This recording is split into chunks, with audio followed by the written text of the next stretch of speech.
आज निजी मौसम एजेंसी स्काईमेट मॉनसून पर अपना पहला अनुमान जारी करने जा रही है। हालांकि इस साल मॉनसून अच्छा रहने की उम्मीद जताई जा रही है। मौसम विभाग, भारतीय मौसम विभाग पहले ही कह चुका है कि अगर एल नीनो विकसित नहीं हुआ तो मॉनसून अच्छा रहेगा। मौसम विभाग का मॉनसून पूर्वानुमान भी इसी महीने जारी होने की संभावना है। स्काईमेट के पूर्वानुमान पर हमारी नजर रहेगी। लेकिन चलिए अब रुख करते हैं दूसरी खबरों का और फोकस है रुपए पर। शेयर बाजार में जो शानदार मजबूती आज देखने को मिली है और अच्छे मॉनसून की भी जो कयास लगाए जा रहे हैं उससे रुपए को खासा बल मिला है। डॉलर के मुकाबले रुपया तकरीबन 2 हफ्ते की ऊंचाई पर है। शेयर बाजार में विदेशी निवेश बढ़ने से रुपए को इतना सहारा मिला है। इसके अलावा डॉलर इंडेक्स में कुछ कमजोरी का असर भी रुपए पर देखने को मिला है। रुपए पर बात करने के लिए आज हमारे साथ सीएनबीसी टीवी 18 की कमोडिटी एडिटर मनीषा गुप्ता जुड़ चुकी हैं। आईएफए ग्लोबल के अभिषेक गोयनका और मोनार्क नेटवर्थ कैपिटल की रनिशा चनानी भी हमारे साथ हैं। नमस्कार, आप सबका स्वागत है। मनीषा, आपसे शुरुआत करूंगी। आमतौर पर हम रुपए को या रुपए में स्ट्रेंथ या कमजोरी को कच्चे तेल से जोड़कर देखते हैं। कच्चा तेल तो पूरी मजबूती के साथ ऊपर चढ़ता चला जा रहा है, तो इस तेजी को कैसे देखा जाए?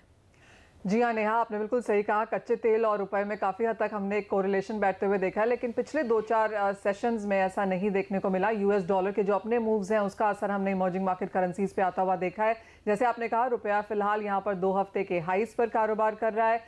फॉरेन बैंक से कुछ बिकवाली देखने को मिली है डॉलर में। ऐसा माना जा रहा है कि रिपोर्ट्स के हिसाब से कि एज ऑफ नाउ बाजार यहाँ पर बहुत ज़्यादा डॉलर्स हैं, डॉलर्स अफ्लैश हैं यहाँ पर मार्केट में, और उसका असर ऑफ कोर्स रुपए में देखने को मिला है। इसके अलावा जो all time high Indian equities में बनते हुए नजर आए हैं, ग्लोबल इक्विटीज़ में जिस तरह की तेज़ी है, इमर्जिंग मार्केट एशियन करेंसीज में जिस तरह की बढ़त देखने को मिली है और डॉलर में गिरावट है, उसका फ़ायदा भी यहाँ पर रुपए में देखने को मिला है। कल ऑफ कोर्स आरबीआई की मॉनेटरी पॉलिसी मीटिंग है, तो काफ़ी हद तक नए क्यूज वहाँ से आते हुए नजर आएंगे। इसके अलावा जो यूएस और चाइना की ट्रेड टॉक्स है वहाँ पर अच्छी खासी प्रोग्रेस है, उसका फ़ायदा भी यहाँ पर हमने रुपए में आता हुआ देखा है। ऑफ कोर्स माना यही जा रहा है कि रुपए में और अच्छी खासी तेज़ी आ सकती थी, लेकिन काफ़ी हद तक वो इन चेक है, बिकॉज कच्चा तेल यहाँ पर 5 महीने के हाइस पर है। Very well. चलिए अभिषेक का व्यू लेते हैं। अभिषेक, मनीषा ने तो बता दी वो कौन से फैक्टर्स है जिसकी वजह से तेज़ी दिखी है, लेकिन इससे पहले भी हम मान रहे थे कि 68 के काफ़ी करीब जब डॉलर चला गया था, उसके बाद लग रहा था कि जितनी मजबूती थी वो यहाँ पर खत्म हो गई है। अब यहाँ से यूएसडी आईएनआर ऊपर की तरफ जाता दिखेगा, यानी कि रुपया कमजोर होता दिखेगा। लेकिन वापस से जो अब हम 68.5 के करीब डॉलर को देख रहे हैं, यूएसडी आईएनआर को, अब क्या माना जाए? क्या मजबूती फिर से देखने को मिलेगी कुछ समय के लिए? देखिए, जो अभी इस समय हो रहा है कि रुपए में स्ट्रेंथ दिख रहा है, किंतु बहुत नीचे जा रहा है। बट अप्रैल के जो फॉरवर्ड प्रीमियम्स है वो करीब करीब 9% हो गए हैं, जो नॉर्मली ऐसा सिचुएशन नहीं होता है। तो जैसे कि मनीषा बोल रही थी कि डॉलर की जो सप्लाई है सिस्टम में वो बहुत ज्यादा है, क्योंकि करीब करीब 16 बिलियन डॉलर जो स्वैप विंडो में आया था उसमें से 5 बिलियन तो एब्जॉर्ब हो गया, किंतु काफी अमाउंट मार्केट में अभी भी बैंकिंग सिस्टम में रखा हुआ है। तो लोग क्या कर रहे हैं, वो स्पॉट पे डॉलर बेच के फॉरवर्ड में प्रीमियम में अप्रैल के फॉरवर्ड खरीद रहे हैं। अच्छा, 5 बिलियन तो आरबीआई के पास चला जाएगा, पर बाकी के जो है वो सिस्टम में पड़े हैं। उस कारण से जो इतनी सप्लाई है उस कारण से कैश टर्म और कैश स्पॉट वगैरह काफी हाई लेवल्स पे चल रहा है। मुझे ऐसा लगता है कि आने वाले 10-15 दिनों में हो सकता है ये सिचुएशन बरकरार रहे, किंतु उसके बाद एक भारी शॉर्ट कवरिंग आएगी, क्योंकि ये जब डॉलर्स बाहर जाएंगे वापस जो बैंकिंग सिस्टम में इतनी ज्यादा है, और अगर आरबीआई भी इंटरवीन करता है इस एबनॉर्मलिटी को ठीक करने के लिए, एक मेजर शॉर्ट कवरिंग आएगी, तो जहाँ से रुपए वापस ऊपर जा सकता है। तो अभिषेक, आप जब कह रहे हैं कि ये स्थिति अगर जारी, हाँ कंटिन्यू। तो नीचे में हम 68 के नजदीक में मैक्सिमम देख रहे हैं। तो जो एक्सपोर्टर हमारे क्लाइंट्स हैं जो इस समय लेवल्स को देख के थोड़े जिटरी हो रहे हैं, हम उनको बोल रहे हैं कि वो रिस्क रिवर्सल ऑप्शंस के थ्रू अपनी पोजीशंस को हेज करें, क्योंकि अगर यहाँ पर कोई लॉन्ग टर्म के फॉरवर्ड कॉन्ट्रैक्ट बनाता है तो अगर बीच में after election by the rumour cell the news या फ्लो में थोड़ी गिरावट आती है आगे के समय में, या निफ्टी में करेक्शन आता है, तो फिर या फिर क्रूड ऑयल जो वापस ऊपर जाना चालू हो रहा है वो अगर ऊपर जाना चालू होता है तो ये वापस से हो सकता है कि 69.5-70 के नजदीक जाता हुआ नजर आए।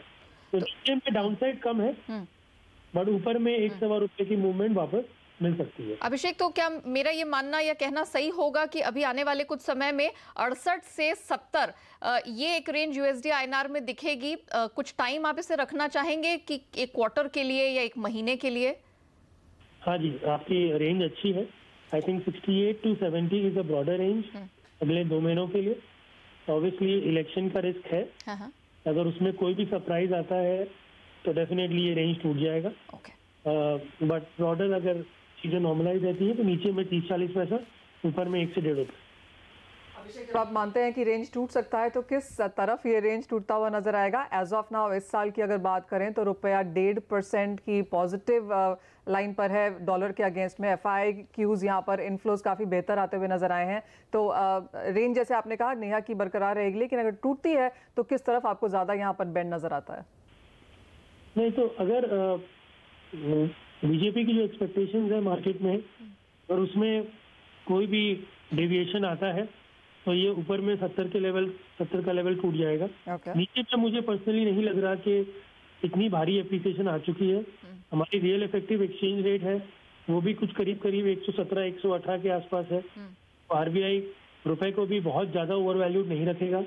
ये जरूर है कि इलेक्शन के पहले थोड़ा प्रेशर रहेगा कि भाई मार्केट में वो 70 का लेवल के ऊपर में ना दिखे, तो उस कारण से मार्केट थोड़ा सा अभी स्ट्रॉन्ग चल रहा है। साथ में ये जो स्वैप विंडोज के जो प्रतिक्रिया जो चल रही है, पॉइंट टेकन जी। नीचे में मुझे नहीं लग रहा कि मार्केट 67, 80, 68 के लेवल्स पे तोड़ेगा। Point taken. अभिषेक, एक फाइनल सवाल मेरी तरफ से। कल मॉनेटरी पॉलिसी है, वहां से आपको क्या एक्सपेक्टेशंस हैं? कोई नियर टर्म ट्रेंड चेंज या 1-2 दिन में कुछ बदलाव उस वजह से आप आता हुआ देखते हैं क्या?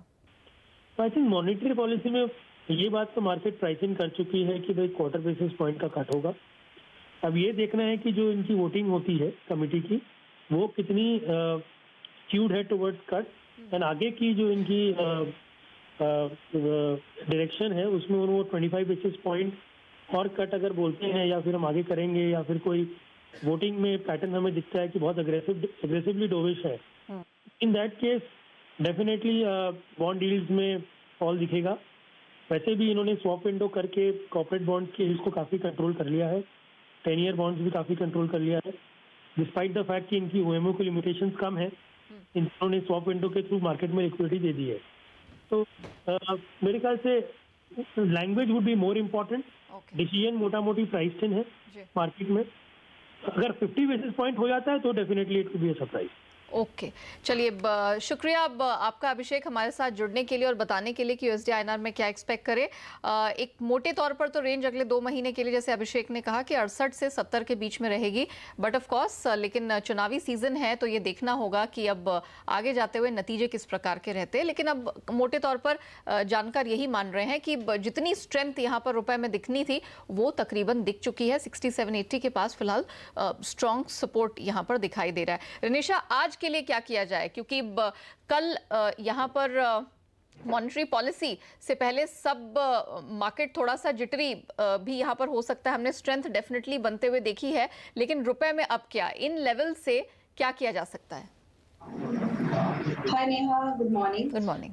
I think most of the points जो मनीषा ने and अभिषेक जी ने कवर किया, I will also go with that कि अभी शॉर्ट टर्म में यहाँ से लग रहा है कि रुपये में और एप्रिसिएशन आ सकता है 40 to 50 पैसा, जितना मैं भी एक्सपेक्ट कर रही हूँ। Next at least 1 week to 10 days में हम एप्रिसिएशन देख सकते हैं। जो USD INR अप्रैल फ्यूचर्स हैं जो 69 के आसपास ट्रेड कर रहे हैं, मुझे लग रहा है वो 68-50 तक नीचे में लेवल्स दिखा सकते हैं। सो जिस तरह से FIIs इनफ्लोस कंटिन्यूसली आ रहे हैं, ग्लोबल अनसर्टिनिटी बनी हुई है ड्यू टू ब्रेक्जिट, हम देख रहे हैं कि डॉलर इंडेक्स डाउनसाइड मूव दिखा रहा है। तो ये सारे कंसर्न्स की वजह से जो मार्केट का टोन है, रिस्क ऑन टोन है, जहां पे इक्विटीज में हम काफी अच्छा इनफ्लोस देख रहे हैं, इस वजह से USD INR appreciation I think continue रहेगा। तो my recommendation would be sell करना चाहिए करंट लेवल्स पे या फिर थोड़ी रैलीज पे। और कल की RBI मीटिंग में भी जिस तरह से अभिषेक जी ने कहा 25 बेसिस पॉइंट का रेट कट ऑलरेडी डिस्काउंटेड है प्राइसेस में। सो मुझे लग रहा है यहाँ से 40 to 50 पॉइंट्स का यहाँ से हम डाउनसाइड मूव देख सकते हैं। सो सेल का व्यू रखिए। ओके, तो मजबूती बरकरार रहेगी और यहाँ पर हर बढ़त पे बिकवाली करके यूएसडी आईएनआर चलने की रिकमेंडेशन है, क्योंकि हम यहाँ पर रुपए पर बात कर चुके हैं और कमोडिटी मार्केट पर उसकी सीधी सीधी छाप नजर आ रही है। मेटल्स पे फोकस करेंगे। मनीषा, इनफैक्ट मैं आपसे ही समझना चाहूंगी कि बेस मेटल्स है, इनकी चाल ने थोड़ा कंफ्यूज किया है। 2 दिन पहले हमने देखा जबरदस्त तेजी थी, फिर कल इसने सारी बढ़त गवा दी। आज हम फिर से देख रहे हैं एलएमई में जो मजबूती आई है उसके तर्ज पर जिंक, निकेल, कॉपर सब चढ़ गए हैं डिस्पाइट द फैक्ट कि रुपया इतना मजबूत है। कैसे देखें? जी हाँ नेहा, यहाँ पर 3 ही चीज़ें हैं जो फिलहाल मैं यहाँ पर फॉलो कर रही हूँ। एक तो ये कि डॉलर में वीकनेस है, तो उसका फायदा हमने ओवरऑल ग्लोबल टेंजिबल कमोडिटीज को मिलते हुए देखा है, तो मेटल्स उस वजह से यहाँ पर बढ़त पे हैं। जैसे हम पीछे बात करते रहे हैं कि डेटा चाहे वो चाइना से है या यूएस का, मैन्युफैक्चरिंग नंबर्स यहाँ पर पॉजिटिव देखने को मिले हैं। और तीसरी बात ये कि जिस तरह से यूएस और चाइना में जो ट्रेड की बातचीत है, अब उन्होंने कहा है कि सिर्फ ट्रेड एनफोर्समेंट को लेकर एक इशू रह गया है, बाकी सारे सराउंडिंग इश्यूज जो टैरिफ्स को और ट्रेड को लेकर थे वो काफी हद तक हल होते हुए नजर आए हैं। तो आई थिंक इसका काफी पॉजिटिव इंपैक्ट हमने यहाँ पर मेटल्स पे आते हुए देखा है और मांग बेहतर रह सकती है, डिमांड रेजिलिएंट है, बाजार ये मान के चल रहा है। तो आई थिंक कोई इन मीटिंग्स में या इन इवेंट्स में शॉर्ट होके नहीं चलना चाहता। कुछ बहुत मुनाफा वसूली हमने यहाँ पर जरूर आते हुए देखी है, लेकिन आप देखेंगे कि लोअर लेवल्स पे यहाँ पर एक्यूमुलेशन फिलहाल जारी है। राइट, शुक्रिया मनीषा हमारे साथ जुड़ने के लिए, रुपए और मेटल्स पर अपनी राय रखने के लिए। रनिशा, फटाफट बताइए मेटल्स में आज क्या करेंगे?